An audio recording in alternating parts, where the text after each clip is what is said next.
जय हिंद। कैसे हैं आप? एक बार फिर आपके अपने चैनल गुरु गंगा में आपका हार्दिक स्वागत है। आज के वीडियो में हम लोग केंद्र राज्य संबंध पर आधारित प्रैक्टिस सेट को हल करेंगे, टेस्ट सीरीज को हल करेंगे।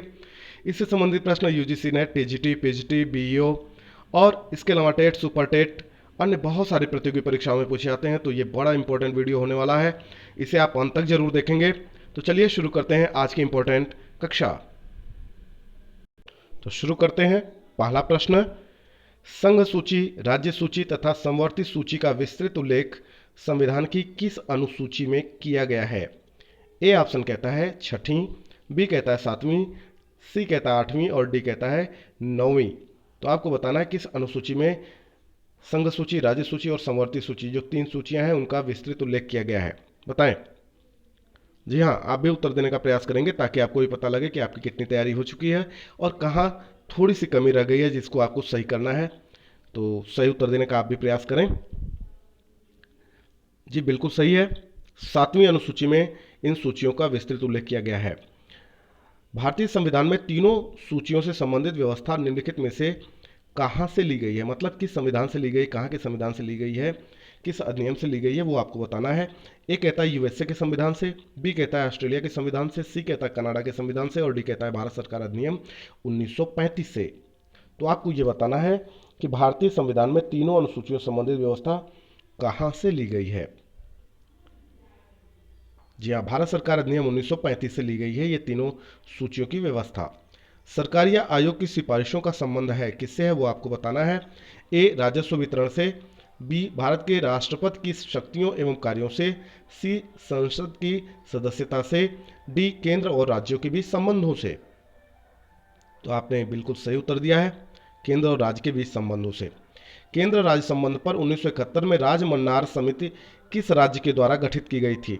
ए आंध्र प्रदेश, बी केरल, सी तमिलनाडु, डी कर्नाटक। तमिलनाडु बिल्कुल सही उत्तर है। आगे चलें। सरकारी या आयोग संबंधित है। ए उच्च शिक्षा से, बी नदी जल विवादों से, सी शेयर घोटालों से, डी केंद्र राज्य संबंधों से। तो सरकारी आयोग बहुत इंपॉर्टेंट है, आप बार बार इसकी चर्चा सुनते होंगे, तो बताएं। जी हाँ, केंद्र राज्य संबंधों से संबंधित है सरकारी आयोग, डी ऑप्शन बिल्कुल सही है। अगला देखिए, भारतीय संविधान में राज्य की शक्तियां एवं कार्य किस प्रकार से विभाजित किए गए हैं? ए 2 सूचियों में, बी कहता है 3 सूचियों में, सी कहता है 4 सूचियों में और डी कहता है 5 सूचियों में। तो सही उत्तर आप बताएं।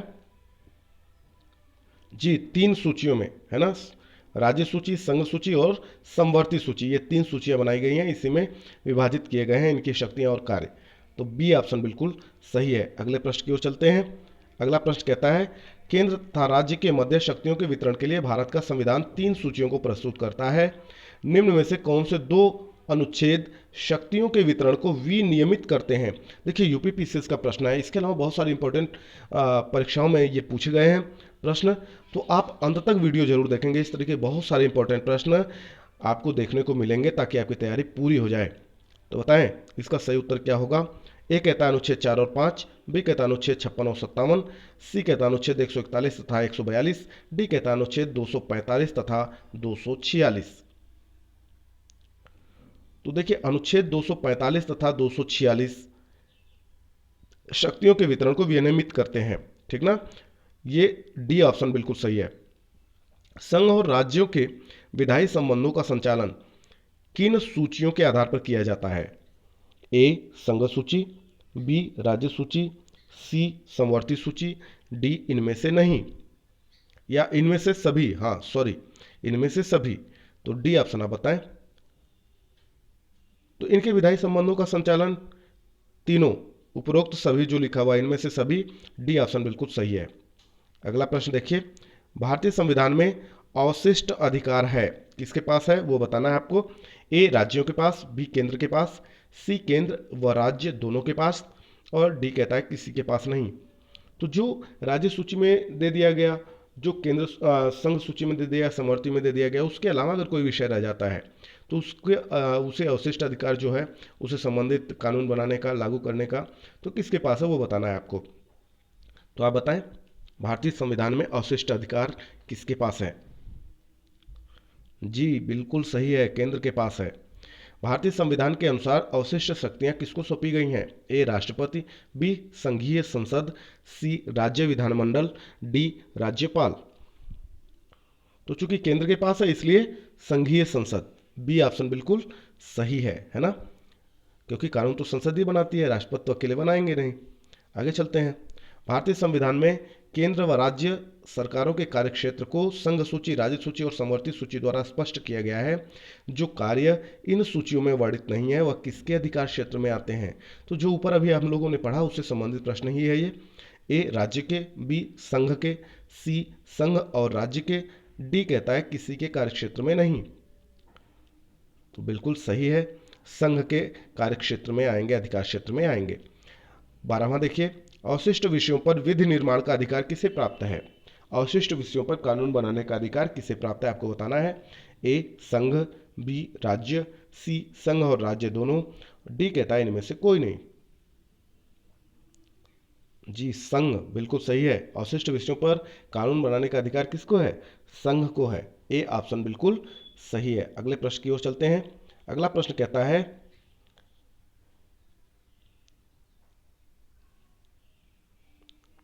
निम्न में से कौन सा कथन सही है? ए संघ सूची के विषयों पर विधि निर्माण का अनन्य अधिकार संसद को प्राप्त है, बी राज्य सूची के विषयों पर विधि निर्माण का अनन्य अधिकार राज्य विधानमंडल को प्राप्त है, सी कहता है संवर्धित सूची के विषयों पर संसद तथा राज्य विधानमंडल दोनों को ही विधि निर्माण का अधिकार प्राप्त है, डी कहता है उपरोक्त सभी। तो आपको बताना है कौन सा सही है। तो देखिए ऊपर के तीनों सही हैं, है ना, तो डी ऑप्शन बिल्कुल सही है, उपयुक्त सभी। 14वें चलते हैं।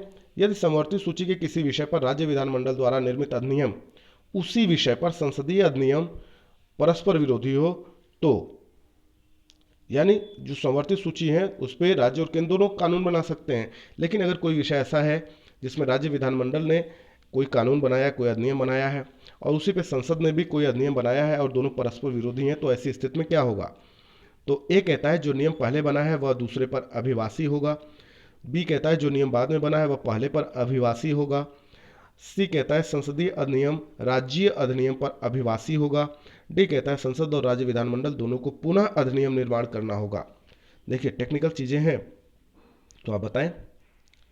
अगर ऐसी कोई स्थिति उत्पन्न होती है जहां दोनों के जो अधिनियम है वो आपस में परस्पर विरोधी हो जाते हैं, तो ऐसी स्थिति में सी ऑप्शन बिल्कुल सही है, संसदीय अधिनियम राज्य के अधिनियम पर अभिवासी होगा। अभिवासी होगा का मतलब ये संसदीय अधिनियम ही मान्य होगा, है ना। सी ऑप्शन बिल्कुल सही है।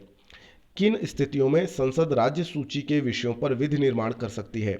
ए आपातकाल की स्थिति में, बी दो या अधिक राज्यों की समझ से, सी अंतर्राष्ट्रीय संधि व समझौते को लागू करने के लिए, डी राज्य में संवैधानिक तंत्र की असफलता की स्थिति में, ई कहता है उपयुक्त सभी। तो देखिए ये जो ऊपर की चारों स्थितियां दी हैं ABCD के रूप में, इन सभी में संसद राज्य सूची के विषयों पर विधि निर्माण कर सकती है, यानी डी ई ऑप्शन अंतिम ऑप्शन बिल्कुल सही है। अगले प्रश्न की ओर चलते हैं। क्या भारतीय संघ का कोई राज्य किसी विदेशी राष्ट्र या अंतर्राष्ट्रीय संगठन से ऋण ले सकता है? ए कहता है हाँ, बी कहता है नहीं, सी कहता है संघीय सरकार से अनुमति प्राप्त करके ले सकता है, डी कहता है राष्ट्रपति की अनुमति से ले सकता है। तो आप बताएं। नहीं ले सकता, बी ऑप्शन बिल्कुल सही है। सरकारिया आयोग की स्थापना निम्नलिखित में से किसके संबंध में जांच के लिए हुई थी? ए जेल सुधार, बी केंद्र राज्य संबंध का, सी पिछड़े वर्ग के उत्थान के लिए और डी कहता है शिक्षा सुधार। तो सरकारिया आयोग, जी हाँ, केंद्र राज्य संबंध का बिल्कुल सही है। अगला देख लेते हैं। केंद्र राज्य संबंधों पर विचार के लिए सरकारिया आयोग का गठन कब हुआ? बहुत इंपॉर्टेंट है। ए 1967 ईस्वी, बी कहता है 1981 ईस्वी, सी कहता है 1983 ईस्वी और डी कहता है 1982 ईस्वी। तो सही उत्तर क्या है वो आपको बताना है। 1983 ईस्वी, सी ऑप्शन बिल्कुल सही है। 19वां प्रश्न देखिए। भारतीय संविधान में अवशिष्ट अधिकारों को ए संघीय सरकार को दिया गया है, बी कहता है राज्य सरकारों को दिया गया है, सी कहता है संघीय और राज्य सरकारों को दिया गया है, डी कहता है न संघीय और न ही राज्य सरकारों को दिया गया है। तो आप समझ गए होंगे, संघीय सरकार को दिया गया है अवशिष्ट अधिकार। समवर्ती सूची में लिखे विषयों पर अधिनियम बनाने का अधिकार किसके पास है? ए राज्य और संघ, बी केवल संघ, सी केवल राज्य, डी राज्य और संघ क्षेत्र।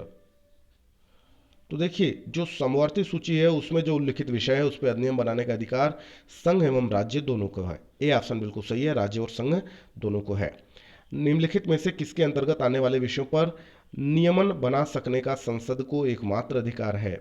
ए संघीय सूची, बी समवर्ती सूची, सी राज्य सूची और डी संघीय और समवर्ती सूची। तो पहला ऑप्शन बिल्कुल सही है, संघीय सूची के अंतर्गत आने वाले विषयों पर नियमन बनाने का अधिकार संसद को केवल है और किसी दूसरे को नहीं है। ए ऑप्शन बिल्कुल सही है। अगले प्रश्न की ओर चलते हैं। अगला प्रश्न क्या कहता है? अगला प्रश्न कहता है उन अवशिष्ट मामलों पर जिनका केंद्रीय या राज्य या समवर्ती सूचियों में उल्लेख नहीं है कौन विधि निर्माण कर सकता है? ए अनन्य रूप से केवल राज्य विधानमंडल, बी केवल संसद, सी राज्य विधानमंडल के सहमत होने पर संसद, सी सर्वोच्च न्यायालय द्वारा न्याय निर्णय के अनुसार संसद अथवा राज्य विधानमंडल। तो ऐसे प्रश्न कई बार आए हुए हैं, तो आप बताएं। जी हाँ, केवल संसद विधि निर्माण कर सकता है ऐसी स्थिति में। बी ऑप्शन बिल्कुल सही है। अगले पे चलते हैं। मूल संविधान में संघ सूची में 97 विषय थे, अब उनकी संख्या कितनी है? ए 94, बी 96, सी 97, डी 99। हाँ, जो मूल संविधान था उसमें 97 विषय शामिल किए गए थे संघ सूची के अंतर्गत। अब कितने हैं वो आपको बताना है, तो बताइए। 99, डी ऑप्शन बिल्कुल सही है। डी ऑप्शन बिल्कुल सही है। अब 99 विषय हो गए हैं। मूल संविधान में क्षेत्रीय महत्व के 66 विषय राज्य सूची में थे, अब उनकी संख्या कितनी है? ए 61, बी 64, सी 69 और डी 72। तो ए 61 ऑप्शन सही है। आगे चलें।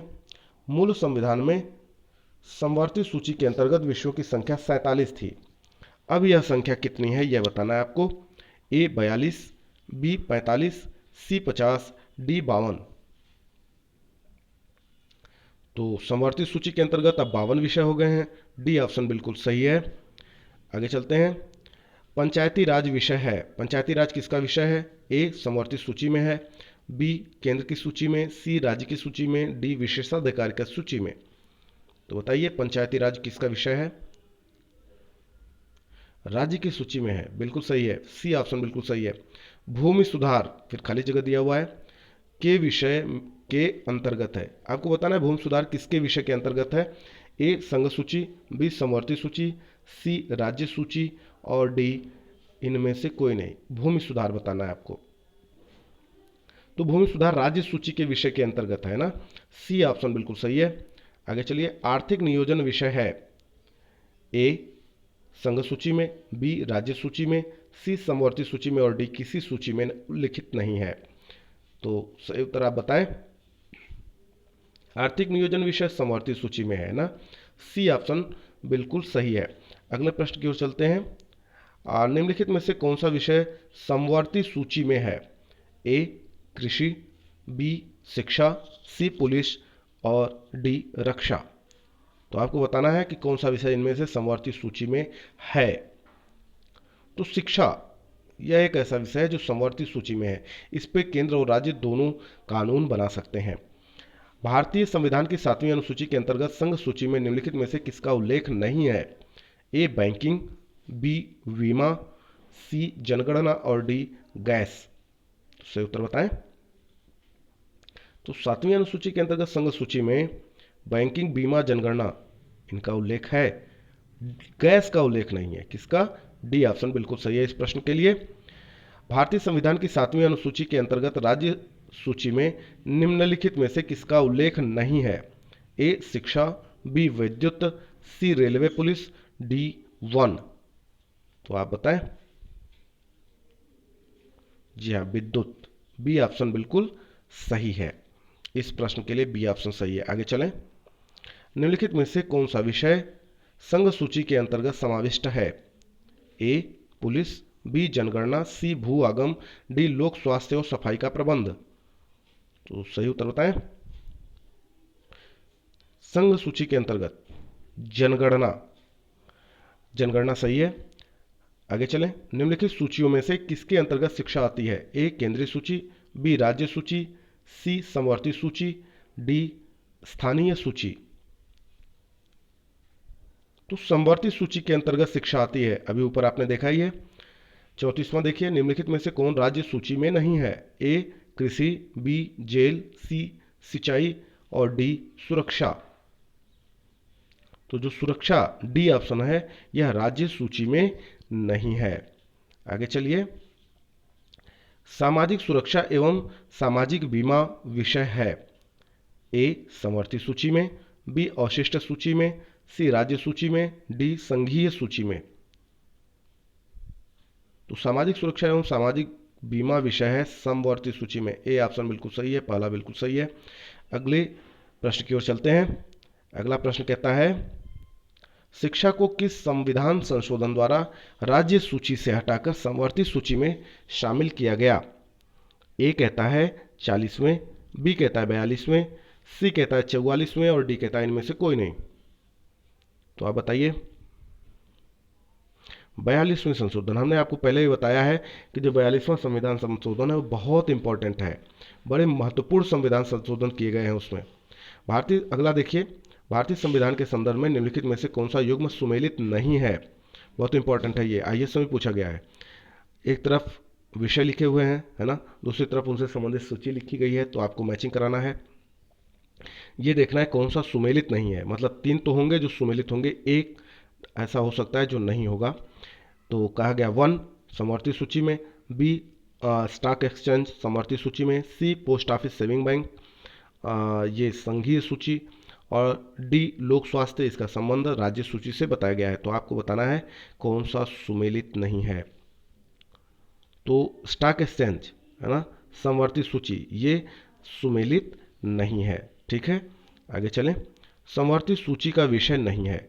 ए समाचार पत्र, बी परिवार नियोजन, सी कारखाना, डी लोक स्वास्थ्य।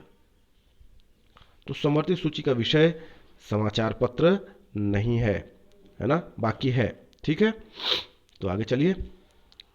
निम्नलिखित में से कौन राज्य सूची में है? ए रेलवे पुलिस, बी निगमीय कर, सी जनगणना, डी आर्थिक एवं सामाजिक नियोजन। तो जो रेलवे पुलिस है ये राज्य पुलिस में राज्य सूची में है ना, राज्य सूची में है। 39 का ए ऑप्शन सही है। 42वें संवैधानिक संशोधन द्वारा वन, शिक्षा, प्राणियों का संरक्षण और नाप तौल को किस सूची में स्थानांतरण किया गया है ना? तो ए ऑप्शन कहता है संघ सूची से राज्य सूची, बी कहता है राज्य सूची से संघ सूची, सी कहता है राज्य सूची से समवर्ती सूची और डी कहता है संघ सूची से समवर्ती सूची। तो आपको बताना है सही उत्तर क्या होगा, तो बताएं जी। राज्य सूची से समवर्ती सूची, ये सी ऑप्शन बिल्कुल सही है, तीसरा बिल्कुल सही है। इसी संवैधानिक संशोधन के माध्यम से 42वें वन, शिक्षा, प्राणियों का संरक्षण और नाप तौल को राज्य सूची से समवर्ती सूची में स्थानांतरित किया गया। सी ऑप्शन सही है। अगला चलिए, 41वां कहता है विवाह, संविध, श्रम, कल्याण, बीमा, आर्थिक व सामाजिक योजना जैसे विषय किस सूची के अंतर्गत आते हैं? ए संघ सूची, बी राज्य सूची, सी समवर्ती सूची और डी अवशिष्ट शक्तियां। तो ये सब समवर्ती सूची के अंतर्गत आते हैं, सी सही है। मुद्रा, प्रतिरक्षा, बैंक, प्रादेशिक मामले, डाक तार, नागरिकता, जेल आदि विषय किस सूची में रखे गए हैं? ए संघ सूची, बी राज्य सूची, सी समवर्ती सूची और डी अवशिष्ट शक्तियां। तो यह संघ सूची का विषय है ना। यह सब क्या है? मुद्रा, प्रतिरक्षा, बैंक, ये सब क्या है? संघ सूची के विषय हैं। ए ऑप्शन बिल्कुल सही है। अगला देखिए, पुलिस, न्याय, जेल, स्थानीय सुशासन, स्वास्थ्य, कृषि, सिंचाई आदि विषयों को किस सूची में रखा गया है? ए संघ सूची, बी राज्य सूची, सी समवर्ती सूची और डी अवशिष्ट शक्तियां। तो ये राज्य सूची के विषय हैं, है ना। बी ऑप्शन बिल्कुल सही है। देखिए ध्यान से देख लीजिएगा, इससे संबंधित प्रश्न कई बार आ चुके हैं। ये जो ऊपर के 2-3 विषय बताए गए, संघ सूची, समवर्ती सूची और राज्य सूची के विषय कई बार पूछे भी जाते हैं, तो आप जानते ना इसके बारे में। ठीक है, तो चलते हैं अगले प्रश्न की ओर। निम्नलिखित में से कौन सा विषय राज्य सूची में सम्मिलित नहीं है? ए पुलिस, बी न्याय, सी जेल, डी शिक्षा। तो आप जानते हैं शिक्षा अब राज्य सूची में नहीं है, ये तो समवर्ती सूची का विषय है, तो डी ऑप्शन बिल्कुल सही है, चौथा सही है। आगे चलिए, निम्नलिखित में से कौन समवर्ती सूची में है? ए वन, बी शिक्षा, सी पुलिस, डी कृषि। तो अभी हम लोग बात कर रहे थे ना, शिक्षा की बात कर रहे थे, तो शिक्षा समवर्ती सूची में है। ठीक है, आगे चलते हैं। राज्य सूची से हटाकर समवर्ती सूची में लाया गया है। ए कृषि, बी वन, सी सिंचाई, डी न्याय। तो आपको बताना है कि राज्य सूची से हटाकर समवर्ती सूची में किसे लाया गया है। तो वन को, है ना, वन पे राज्य और केंद्र दोनों कानून बना सकते हैं। तो वन, बी ऑप्शन बिल्कुल सही है 46वें प्रश्न के लिए। अगला प्रश्न देखते हैं। अगला कहता है, निम्नलिखित में से कौन सा विषय राज्य सूची का विषय नहीं है? ए पुलिस, बी भू राजस्व, सी जन्म एवं मृत्यु पंजीकरण, डी कहता है कारागार। तो आप बताएं। जन्म एवं मृत्यु पंजीकरण राज्य सूची का विषय नहीं है, बिल्कुल सही उत्तर है आपका, सी ऑप्शन बिल्कुल सही है। आगे चलिए, संघ सूची का विषय है। ए पुलिस, बी सीमा कर, सी न्याय और डी फौजदारी विधि और प्रक्रिया।